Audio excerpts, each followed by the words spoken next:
this is Lady, and today I'm here to share with you all why I DNF'd Colson Whitehead's The Underground Railroad. First of all, I very rarely DNF books, and it was a point in my life where I would not, under any circumstances, DNF a book.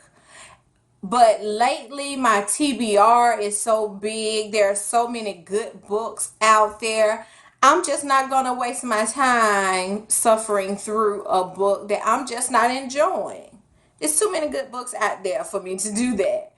However, this isn't a total DNF because I will pick it up by the end of the year and finish what I started. Right now, I have about 90 pages left in the book, and the book was due back at the library yesterday. Usually, if a book is good, I'll just pay that 25-cent daily late fee every day until I am finished with the book.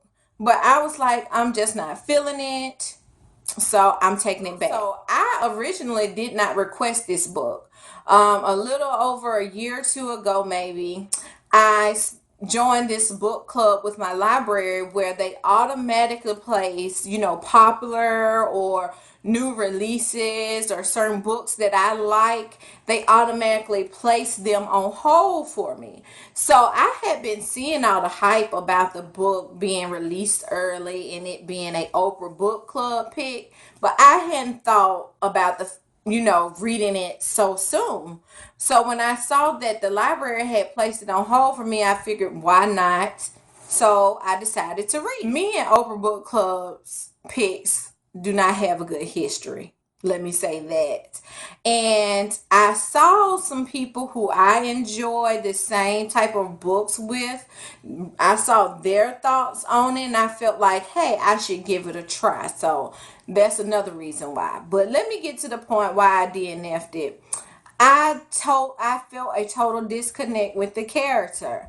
I felt like I didn't care what she had going on next.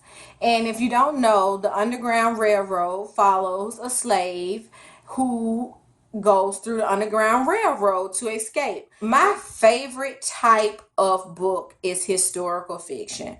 And I read books all the time and that's around this same time frame as this book. And so many authors are able to make you really feel like you're back in this part of history and you feel for these slaves and things that's going on. And I just didn't feel anything while reading this book. And I just really was like, well, I'll see how it ends at some point. A lady that I work with, she saw that I had the book and she told me she was reading it on audiobook. So she and I began to talk about it and she brought out a great point.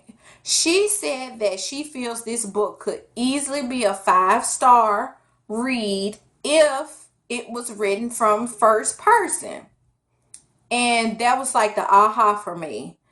If it was written in first person, if Cora, that's the main character, was talking about her experiences, I think that I would have been able to really enjoy this book. That's the only thing that I could think of that really pulled me away from it and caused me to, not really care whether or not I finished the book. Has all of the, you know, drama of, oh my gosh, what's going to happen? She's on the run. You got the slave bounty person after her. And what's going to happen next. It has all of that. It has all of the graphic detail of life and some things that happen, and you reread it and be like, oh, that was terrible. You reading it, but still that was just a disconnect. I said earlier, this is not a total DNF. I just can't do it. I just cannot leave a book out there with only 90 pages left. So I'll get to it at some point this year, I'm sure. If you have read this book, let me know what your thoughts were. Let me know if you think I should even bother with reading those last 90 pages. That's what I want to know. Who has read it and didn't like it, but would still say, yeah, Tiffany, you should yeah, you should go ahead and finish it. That's all I have for this video. Comment below and let me know your thoughts, and I will see you all in my next video. Bye, y'all.